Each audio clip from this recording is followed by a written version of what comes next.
Okay, is everybody on? Pretty much. I think it's 5 o'clock.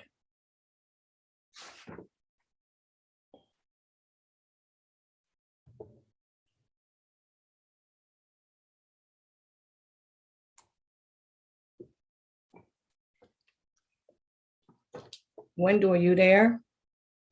Hi, Councilwoman Oliver. This is Amanda. You can begin when you're ready. Okay, I'm ready, Amanda. It's 5 o'clock. Okay, 1 second. Let me turn this phone down.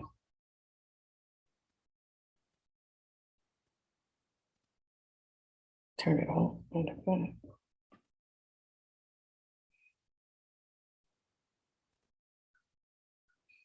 Okay.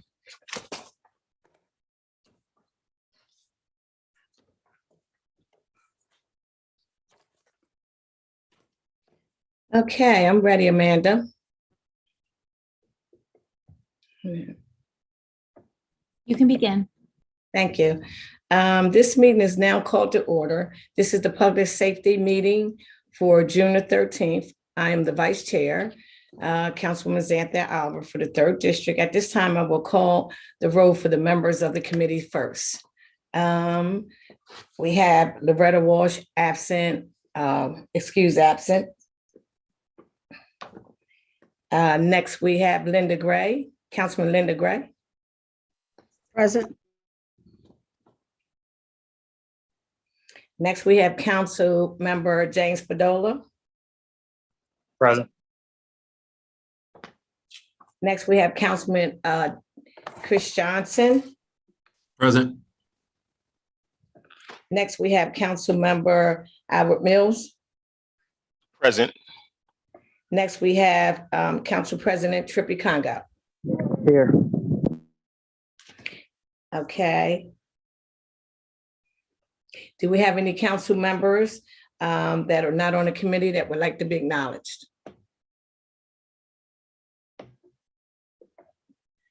Okay.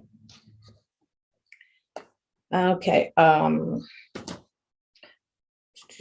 see. Okay, we're gonna go right to the agenda. The first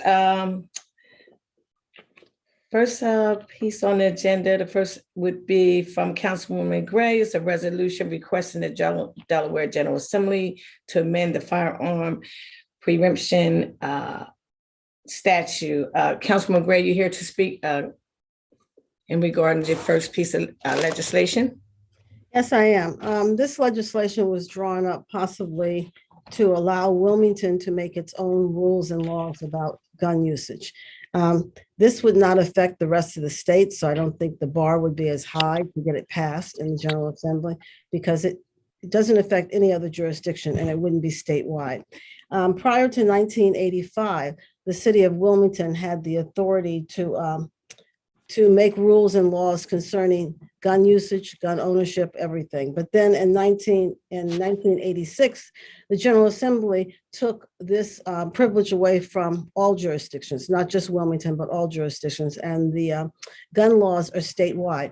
So what this piece of legislation is doing is asking the Delaware General Assembly to give Wilmington back the authority to regulate guns within its jurisdiction. That's just the city limits. It wouldn't affect anyone else. And it's not saying what we would do once we got the authority to legislate gun laws. It's just asking them to give us back the authority because we have the highest murder rate. We have probably, I don't know the statistic, but probably the highest rate of gun ownership. And with everything that's happening, this could be preemptive. Thank you. Any questions? Thank you, Councilwoman Gray. Do any of the council committee members have any? I see Councilman Johnson with your hand up. Sure, you can go ahead and speak, sir. Yes, good evening. And first and foremost, I would like to be added as a co-sponsor for Councilmember Gray's piece. As I remember, I was discussing it with our policy team and actually had mentioned, Councilmember Gray was already working on this. So, I commend her for kind of, being first in that regard. This is something that timing wise, I don't know if it's going to be able to happen this year in Dover, because they only have, I guess, about 2 more weeks left in session. But at the end of the day, this is crucial for us to push this envelope later this summer through to next January. Preemptions stops us, as it does many cities like Philadelphia. It stops us cold from doing anything legislatively, or very many things legislatively, to protect our city and our citizens. And we actually look at the laws behind this. This is a large state. Gun laws in Wilmington, the impact of gun laws are different than they would be in Magnolia or Bridgeville or Georgetown. There's just more space there. So, I think it's by time, and only a few states have this, like New York does, not restrict New York City from making gun laws. And so I think we should be in line. So thank you very much, Councilmember Gray. And I look forward to, hopefully this is one piece we can get over the line in Dover. Thank you. Okay, thank you, Councilman Johnson. Your name is on here with Councilman Harley and Council Member Mills. Y'all three are already on here as co-sponsors. Okay. Sure, no problem. Do we have any other committee members that would like to make a statement? Do we have anyone from the public that would like to make a comment? I'm sorry, Councilman Mills, I'm sorry. Yes, thank you, Madam Chair. Just a quick question. I was trying to get an understanding. Do we know why it was taken away? Good question.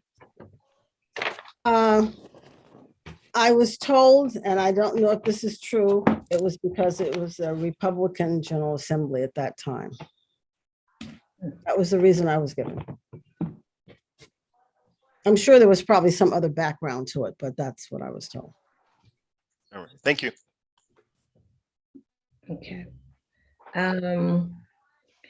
Councilmember Gray, no, that's okay. I just like someone from the city who does do the research. That's a good question, Councilman Mills. Could someone find out the specific, could someone put your phones on mute, please? Could someone from the staff find out the specific question to why it was taken away? Because Republicans would have definitely been in favor of that. So if someone from our staff can find out the answer, I appreciate it. Is there anyone from the public that has a comment regarding this piece of legislation? If not, this is a resolution. Madam Chair, I'd like to make some closing statements. I'd just like to say that I've sent this downstate to certain legislators, and I have tentative support. So if you're supporting it, I suggest you contact your legislator, because I was told that, correct, as Councilman Johnson said, this probably will not get worked through this year, but they said if there's enough support, they can work on it during their vacation and come back with it in January. So if you're in favor, contact your representative, or as many representatives that you feel that you have some influence with. Thank you. Thank you. I would also like to be added as a co-sponsor. I thank all my co-sponsors. Sure, no problem. Seeing no questions from the public, as I stated, it is a resolution, so it doesn't have to be voted out. Next, we have another, thank you, Councilman Gray. Next, we have a resolution from Councilman Johnson. This resolution urges the General Assembly to support Senate Bill number 1 and for Senate Bill number 3 to better regulate firearms and promote responsible gun ownership. Councilman Johnson, could you speak in regards to this piece of legislation? Thank you. Yes, thank you very much, Council Vice Chair Oliver. This is a piece similar to Councilmember Gray, where this is a last minute push to implore our colleagues in the General Assembly to do the right thing.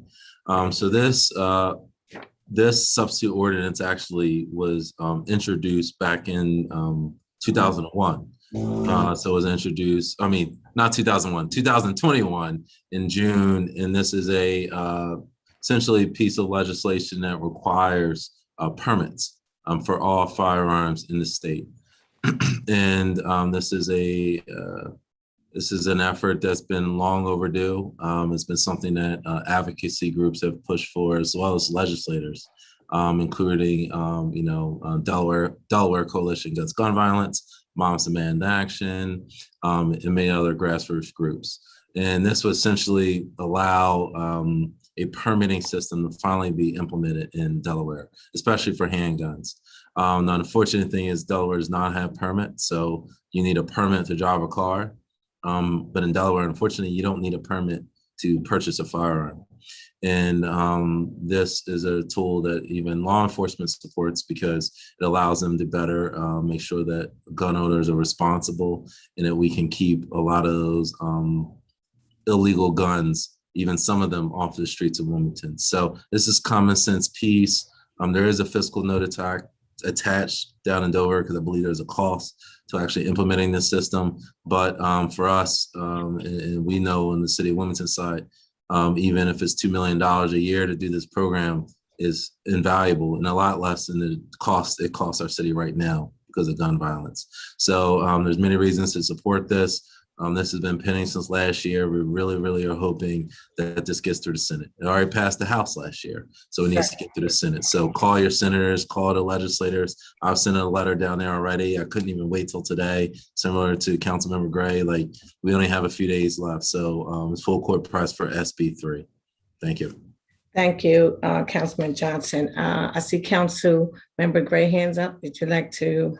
Yes, thank you. I was just going to add that by requiring gun owners to have a permit or license, I guess they're going for permit. When there's a crime, it helps the police trace the gun. And if you have a permit and you're supposed to have the gun and you don't have it, then that gives the police a lot of information and might be able to have easier to trace the gun and find a perpetrator. So there's a lot of qualities to this bill. Thank you, Councilman Gray. Councilman Johnson, I would like to be added as a co-sponsor. Okay. And Do we have- Also, I'm sorry, Councilman Gray, did you? I would like to be added also. Thank you. Okay. Do I see any other council members on the committee? Do they want to raise, do they have any questions? Councilmember Mills? Yes, I would like to also be a co-sponsor as well, please. Thank you. Thank you. Okay, do we have any council members from the committee that would like to make a comment? Okay, if not, do we have any individuals from the public that would like to make a comment? Okay, seeing no hands, this is also a resolution, so it doesn't have to be voted out, it'll be sent to Dover. Thank you, Councilman Johnson. We have any closing remarks? Just briefly, it's just the only thing I would suggest is going to Moms Demand Action, their local website, and sign up for petitions. There's some rally events coming up as well. Again, this is full court press. This has been pending since last year, even before we had the recent tragedies that we've seen. So, this is long overdue. It's a full tool that's going to make our community safer and also will make law enforcement safer. So it's a win-win, and we just need to advocate for common sense gun practices in our state and safety laws. So thank you. Thank you, Councilman Johnson. I know you've been working, we've been working diligently together on this gun violence in the city of Wilmington. There's no one answer to it. So, all of this legislation is pretty good. It's good and it's overdue. So I respect you both for working on it. No questions from the public. We're going to keep it moving. And we have a presentation by the Commission of Accreditation for the Law Enforcement Agency. Who did we have to speak regarding this presentation? Yes, ma'am. My name is Laura Saunders. I'm going to start with it. I have some slides that I sent in ahead of time. I'm thinking that they're going to be shared with you. Sure, Laura, what's your title? Regional Program Manager. And with me, I have Executive Director Hartley. Okay. You may get started.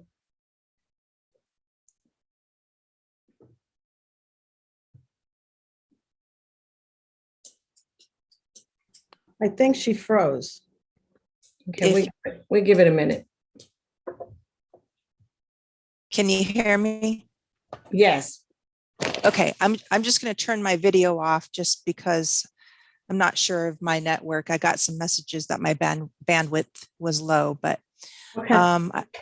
I can see that you have my slides. So I'm going to go ahead and get started, and then I'll just let the person directing the slides know when to transition forward if that works. Sure. All right, I'm going to go ahead and reintroduce myself. First of all, thank you for having us today. My name is Laura Saunders, Regional Program Manager for CALIA's Mid-Atlantic region. And also joining me is CALIA's Executive Director, Craig Hartley, and CALIA Commissioner Colonel Aurora of the Delaware River and Bay Authority. And this presentation is going to include some information on the CALIA accreditation process. Executive Director Hartley and Commissioner Aurora may chime in to expand on or answer questions from their perspectives as we move throughout this presentation. I wanted to mention that agencies such as the Wilmington, Delaware Police Department, where accreditation is at the core of their organization, it's supported from the top down, and they demonstrate a commitment to organizational strength by having sound policies based on standards that reflect best practices in the industry, as well as building trust throughout both the organization and community. It's these types of agencies where accreditation is so instilled that things are not done just for an annual review or an on-site assessment, but being accredited and complying with the standards simply is the way that the organization operates. Next slide, please.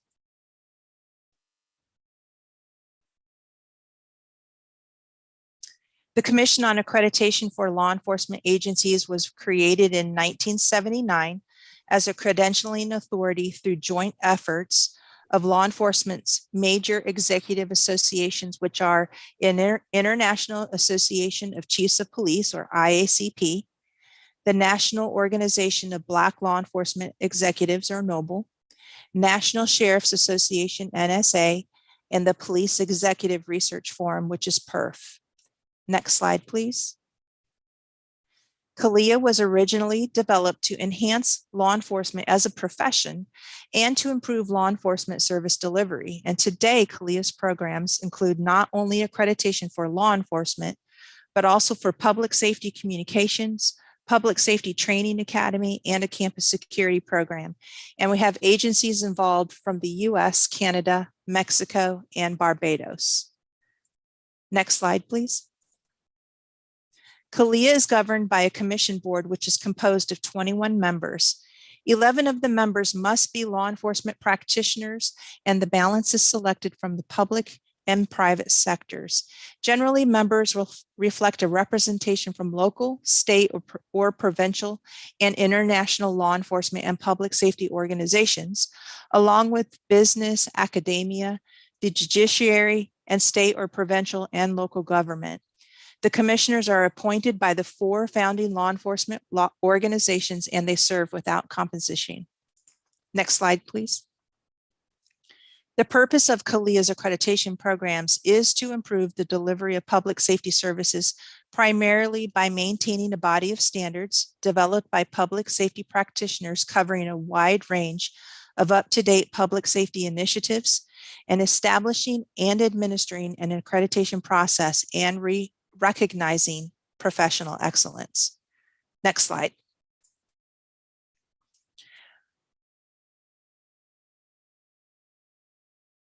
The next slide, please. There we go.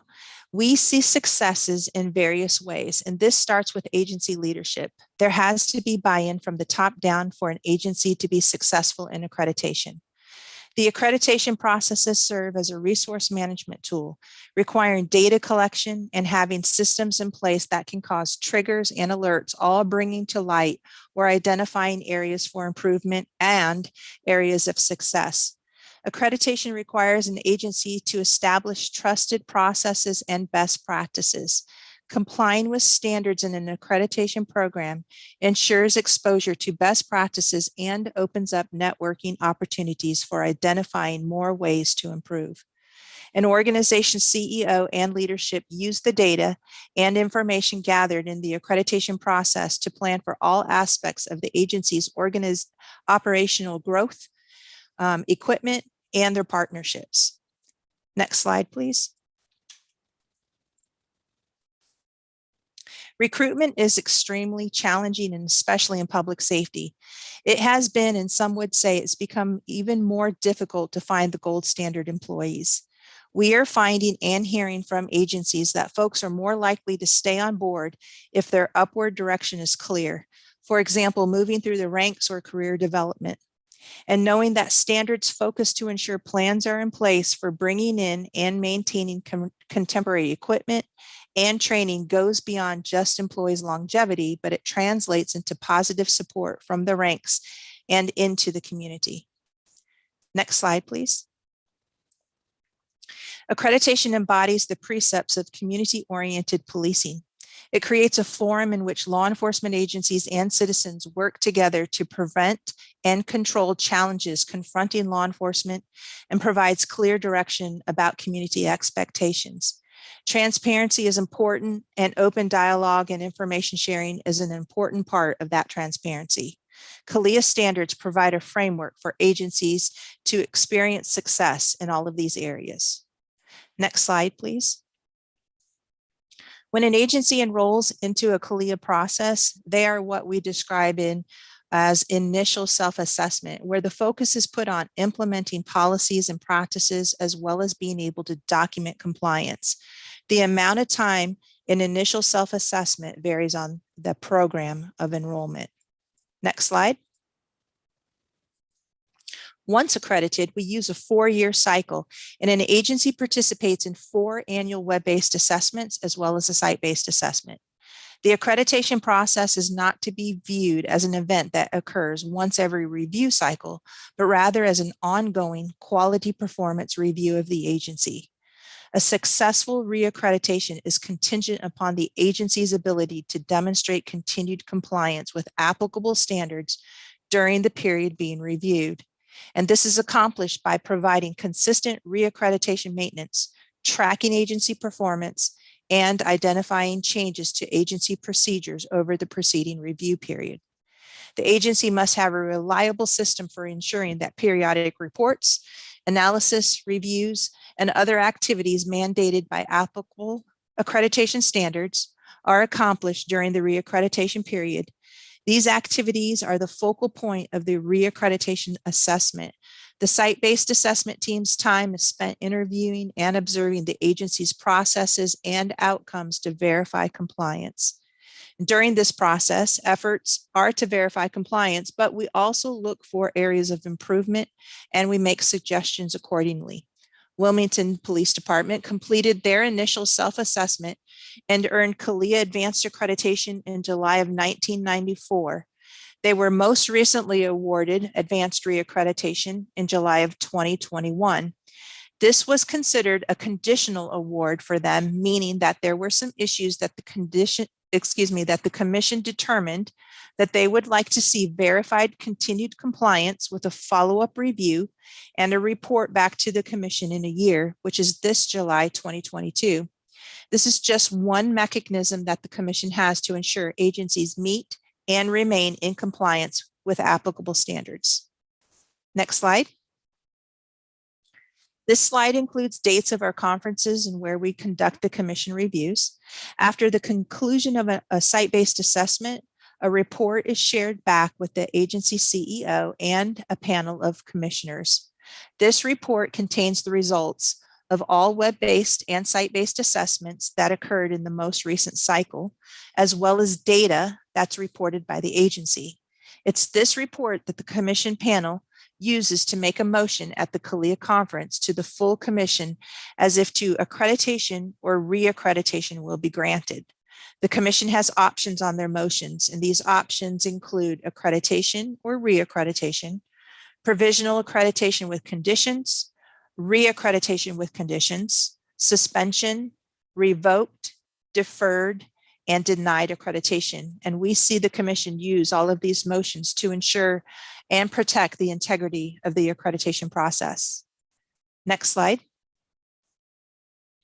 I've mentioned standards several times. Our standards serve to address many of the issues that impact law enforcement profession and include subjects ranging from the selection of personnel to the application of force during arrest procedures. The subcommittee, Standards Review and Interpretation, we often refer to as SRIC, continuously reviews existing standards as well as considering implementation of new standards and to ensure all of the processes remain contemporary and applicable to serve the best interests of enrolled agencies for the delivery of law enforcement services. CALEA works closely with federal and state officials and other professional associations and significant business contacts to directly influence legislative initiatives impacting our constituents. Our efforts are stressing the value of accreditation within public safety and the professional excellence achieved by those applying its tenets. Next slide. There are about 18,000 law enforcement agencies in the US. Slightly more than just 5% are enrolled in CALEA accreditation. In the law enforcement program, there are two levels of law enforcement accreditation that we call accreditation and advanced accreditation. Accreditation has 180 standards and advanced accreditation 458 standards. Less than 50% of the law enforcement agencies in the process are involved in advanced accreditation process. Wilmington, Delaware is one of those agencies who participates and is awarded advanced law enforcement accreditation. And on this slide, you can see a breakdown of some of the enrollments of the other programs as well. Next slide, please. All right, with all of this information in mind and regarding the CALEA process, we were asked to speak to Wilmington's process and the outcomes of their assessment report specifically. As mentioned, Wilmington first earned their initial advanced accreditation in 1994, and they were most recently awarded advanced reaccreditation with conditions in 2021, with the expectation that those conditions will be removed this July. During this cycle, we focus on continued compliance, and agencies are expected to continually self-assess themselves. Agencies are asked to provide statistical data each of the 4 years and provide current written directives and proofs of compliance verified by CALEA compliance service members that the agency is following those written directives and the agency meets compliance with the applicable standards. During a site-based assessment, assessors from out of state review the statistical data that's provided. They conduct those interviews and observations, and they may provide suggestions for improvement.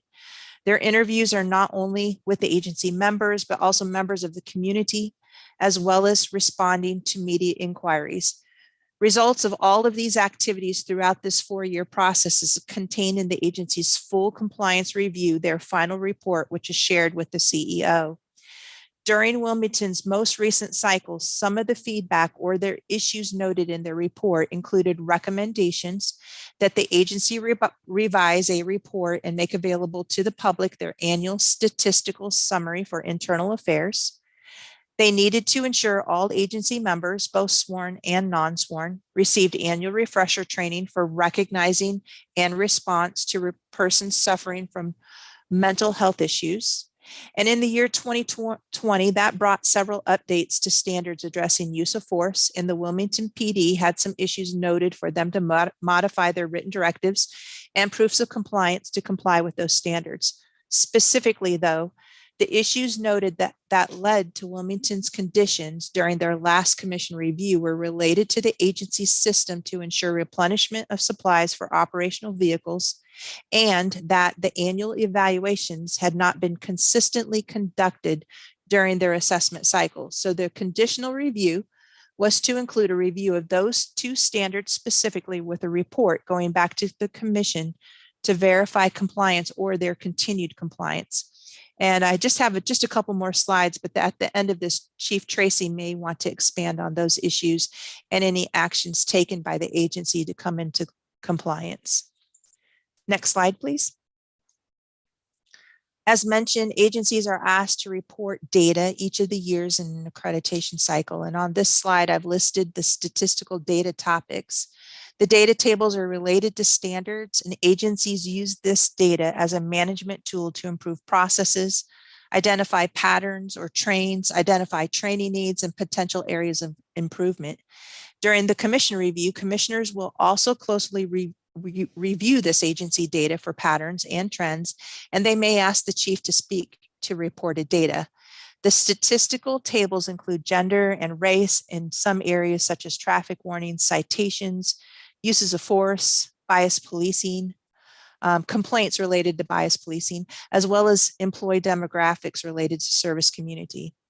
There were some notations made by Wilmington in their last cycle that during the collection of their data for their accreditation process, the agency discovered some discrepancies causing corrections in reporting and collection for better accuracy of agency actions moving forward. Even with the best data collection methods and written directives in place, an accreditation process cannot protect an agency from bad things happening or scrutiny.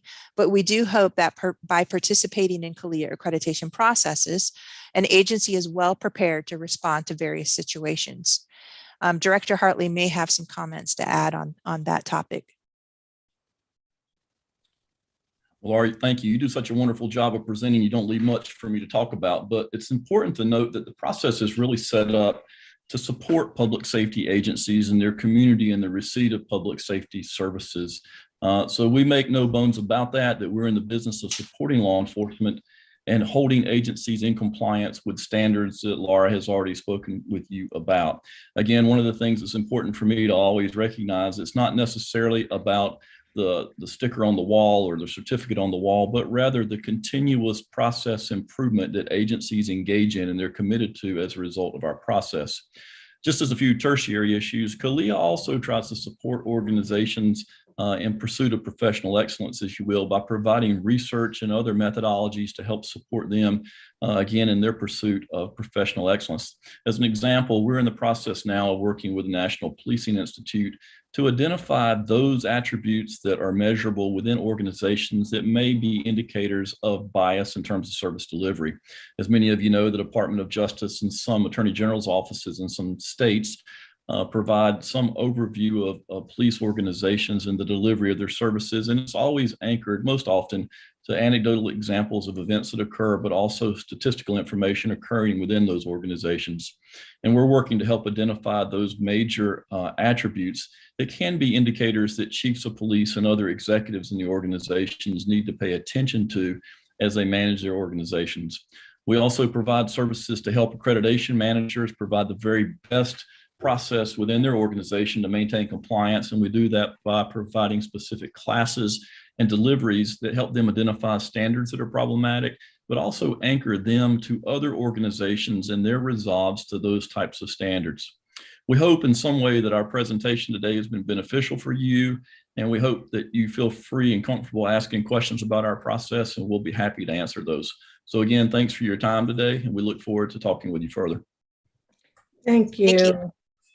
Last slide there. I just wanted to make sure that you guys please ask us questions. We did invite Colonel Aurora as a, kind of a neighboring agency close to you in case you would like to hear a perspective from a commissioner.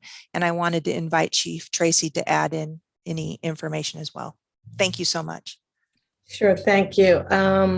Great presentation. I see Council Member James Spadola hands up. He's on the committee. Thank you, Madam Chair. Good evening, CALEA folks. Thank you for joining us tonight.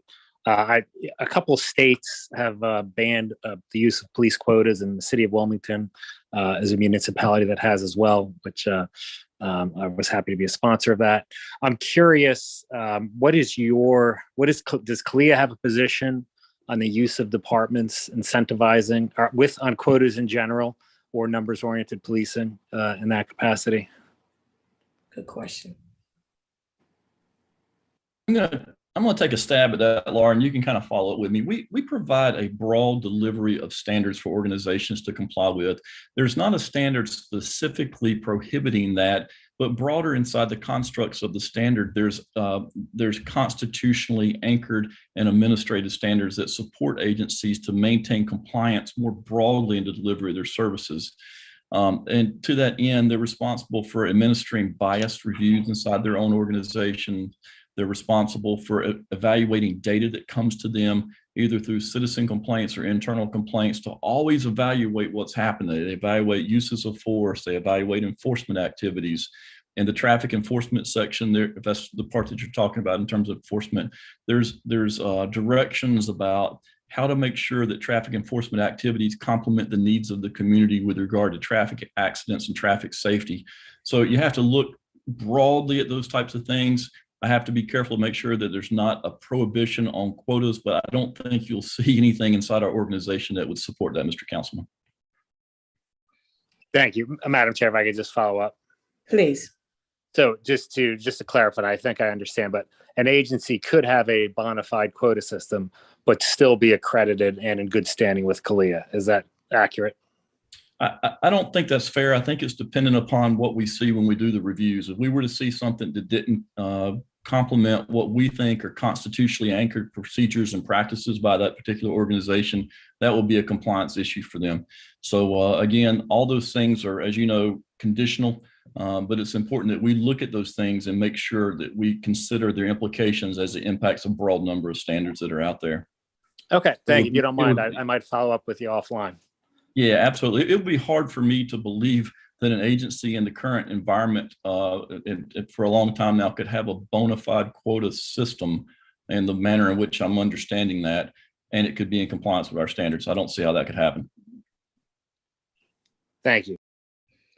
Thank you, Mr. Councilman Spadola. And just for the record, he used to be a police officer, so that was some good questions. Do we have any other council members on the committee with their hands up that would like to ask any questions? Now, I don't see any. I have a question. Speaking on, just listening to what Councilman Spadola just said. Do y'all follow up on promotions? I haven't been a vice chair long, but we've received a couple of emails regarding to ask that question. We have some, I think evidently must be some promotions coming up in the Wilmington Police Force. Are y'all able to evaluate, I guess hypothetically, if some individuals that have been on the force for years and are well-deserved of promotions, are y'all able to see any of that information, or do y'all evaluate any of that type of information?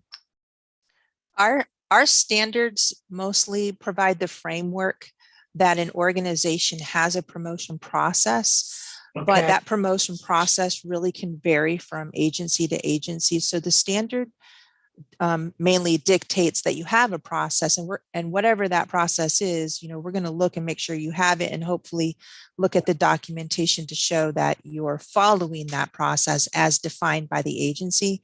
But other than that, probably that would be outside of the scope of what we do.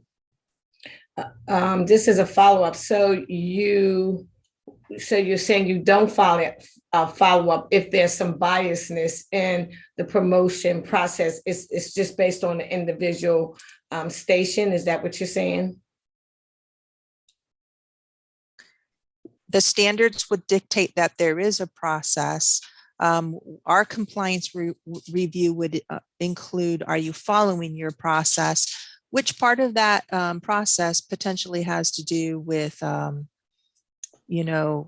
saying somebody complaining about the process, or I don't think it's fair, or some things like that. So part of that paperwork would be looked at, but evaluating the effectiveness of the process would be something internal. This is the last file. So y'all would follow up if there was some complaints regarding the process. If y'all received a lot of complaints, is that what you're saying?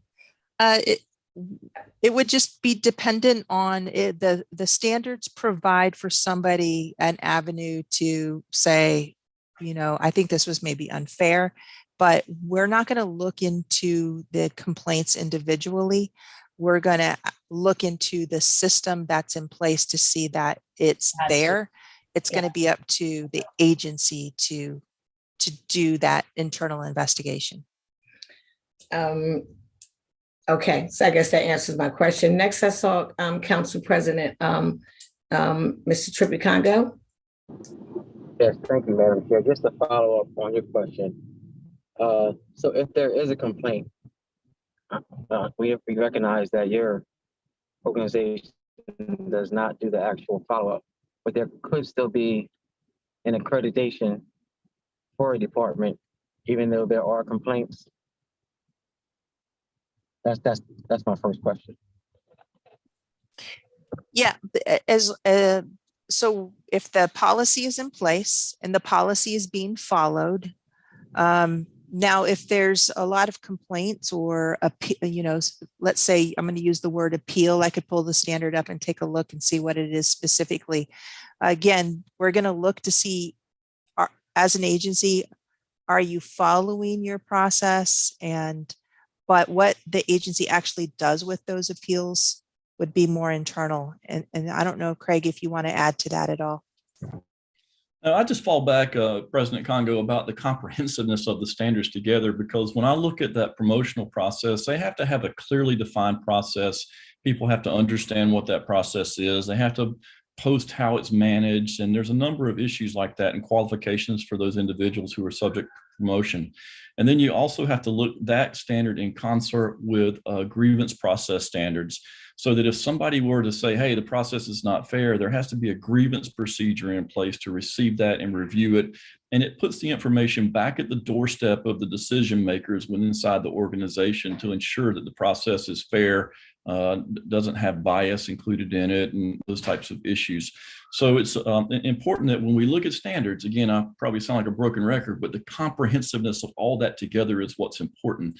It also has to include things like training and career development and promotional processes as it relates to career counseling, and those types of things come together to help support a fair, equitable process that accomplishes the objectives of the organization and the community.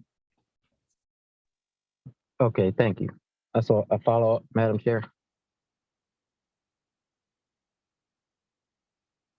Sure, please, Mr. President. I'm sorry. Okay, thank you. Does your organization have any conversation with like the rank and file as far as morale, like if they're loving their job or if they have some concerns? Is there ever that conversation with your organization? As a part of our site-based assessment process, and that's the piece that might be a little bit evolving, but currently that is something that would definitely be a part of what happens during what we call our on-site or site-based assessment process. The site-based assessment team members, the expectation is that they're conducting interviews internally on a variety of subjects. So some of those subject matter experts, they're asking to speak with. Now, over the past couple of years, we've done a lot of that business virtually, but typically if a team is on site, they could be walking through the department and talking to any number of people. So they have the opportunity to have a conversation, because some of those questions that are asked are open-ended conversations.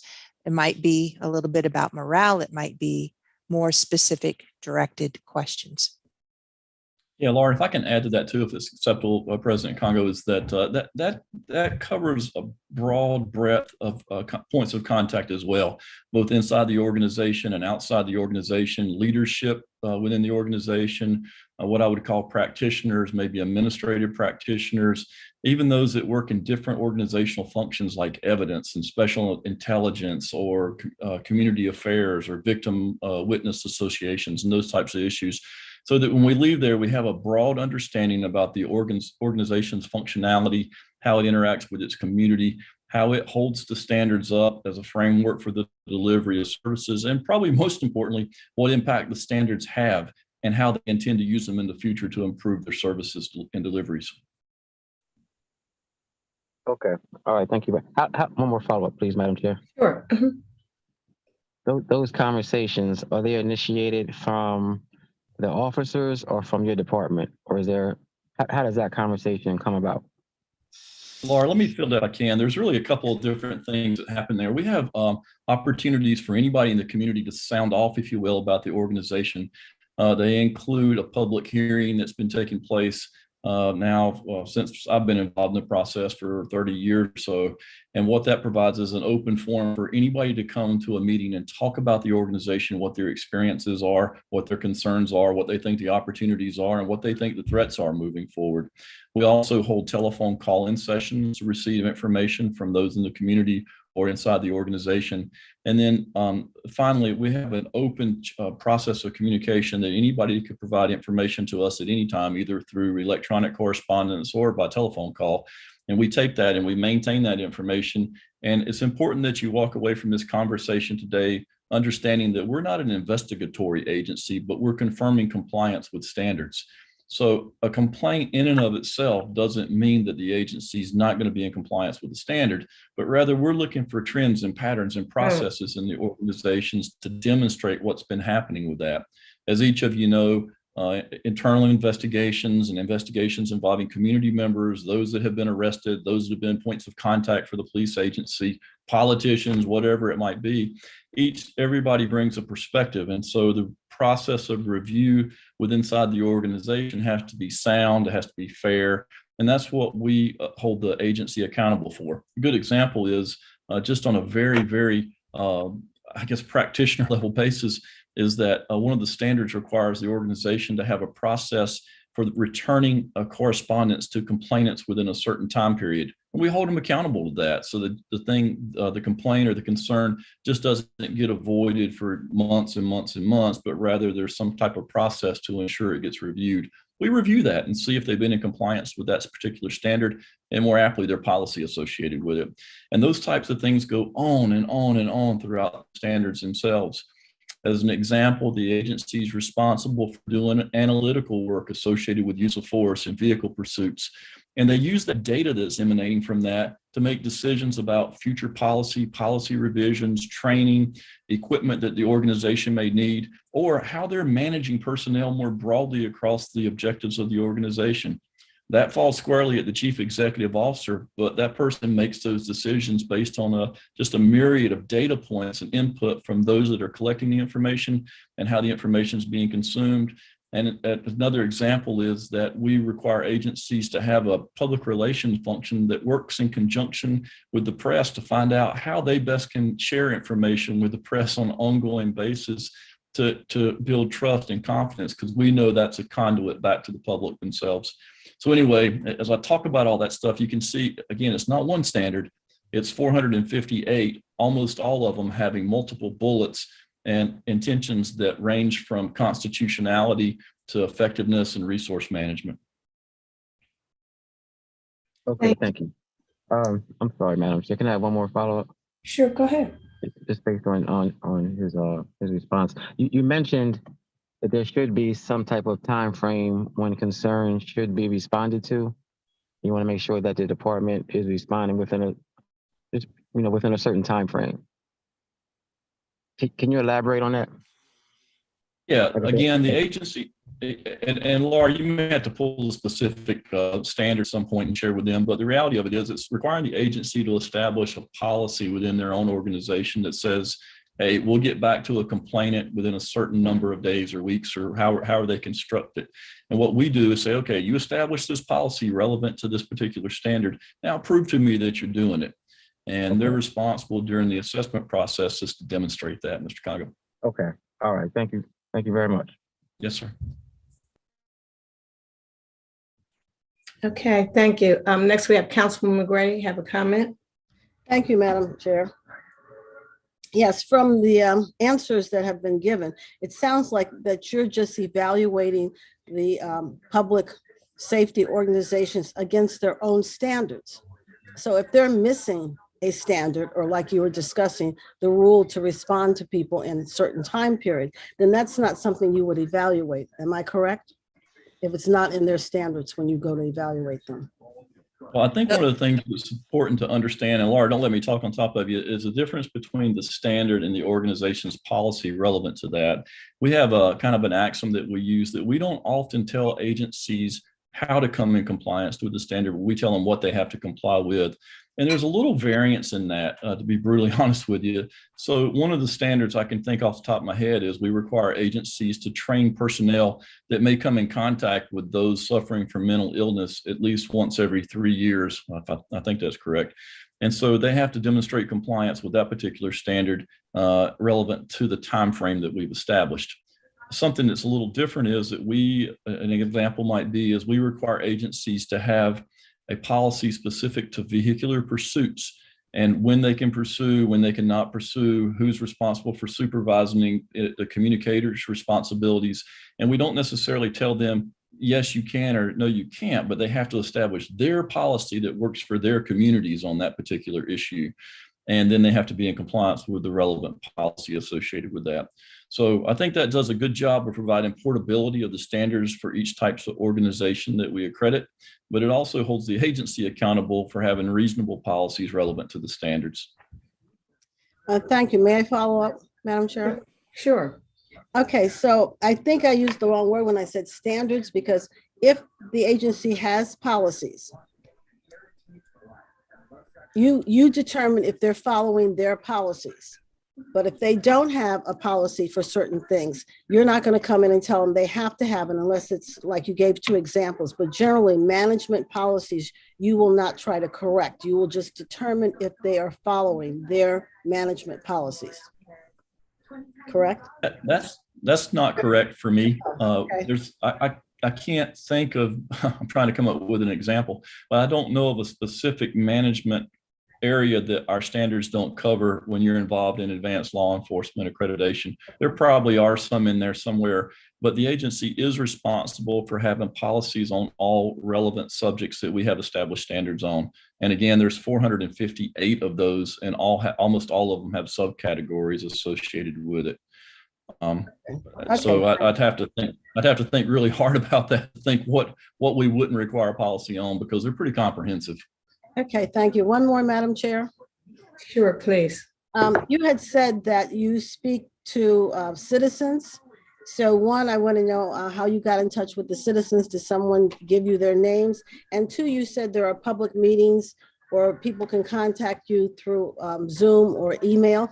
How are people aware of that when you're evaluating our police force? I've never heard of these meetings. I mean, how are we to be aware? Are you saying they're coming up or?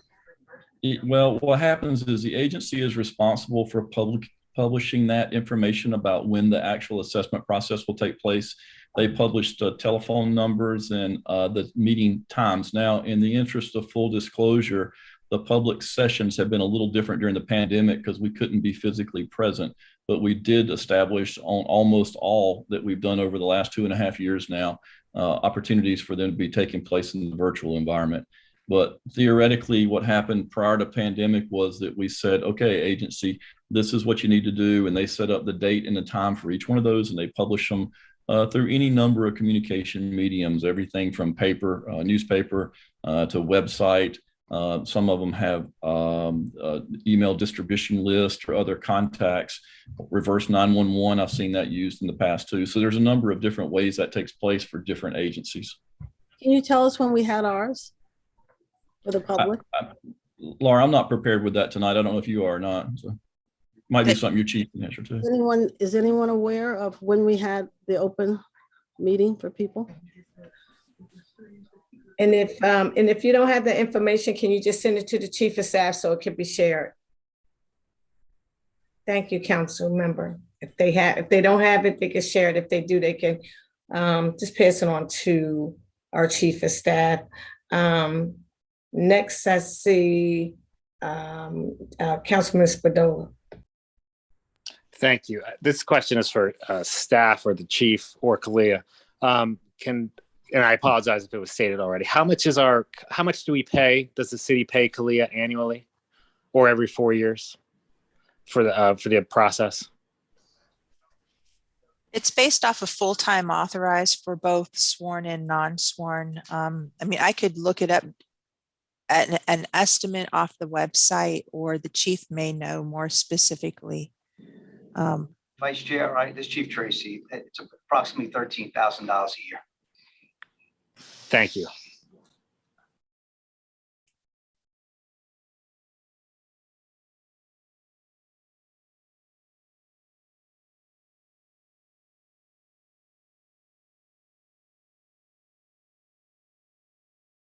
Councilman Congo, I'm sorry, I was on mute.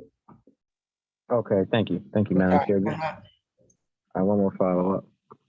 Have you ever not given a department accreditation based on conversations that you've had with their officers? Yes, that does happen. That accreditation is denied. Sometimes I wouldn't say that that is something that happens frequent, but it's not unusual. I know I can only speak to this region, which is several states. As far as there's been several agencies with the conditions, it's then been suspension. But also one of the responsibilities of my job is to work with the agency. We want, to help them be successful. I had an agency that probably would have not received accreditation this past spring, but I was able to work with the agency and give them some options as far as voluntarily withdrawing, working on the standards in their internal processes with the hopes of them re-entering. So ultimately that would have been no accreditation for them, but again, we worked with them to provide some options. Okay, thank you very much.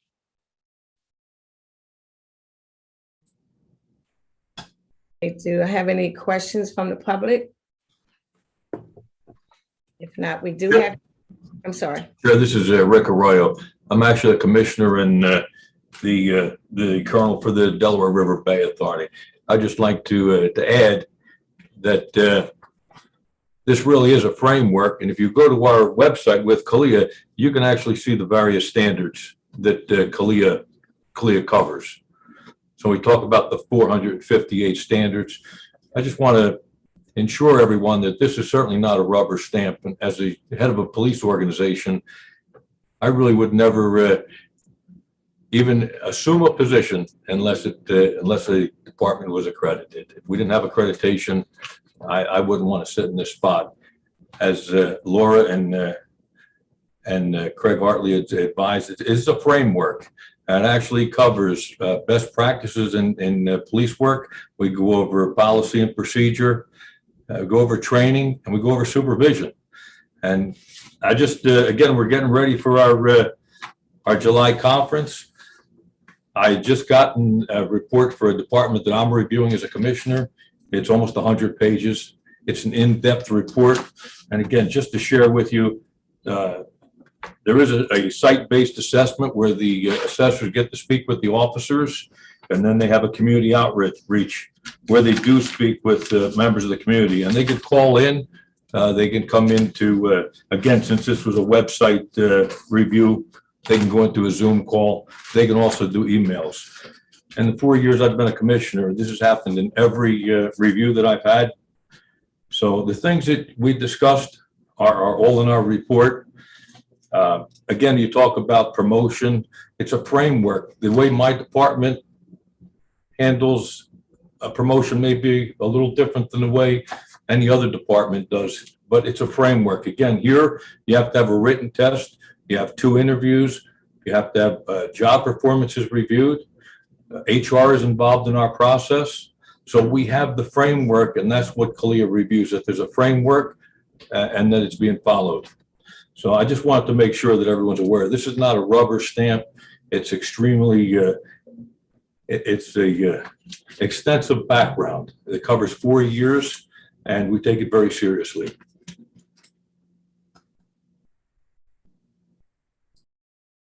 Yeah, thank you. Okay, do we have any questions from individuals from the public? I'm trying to come over here.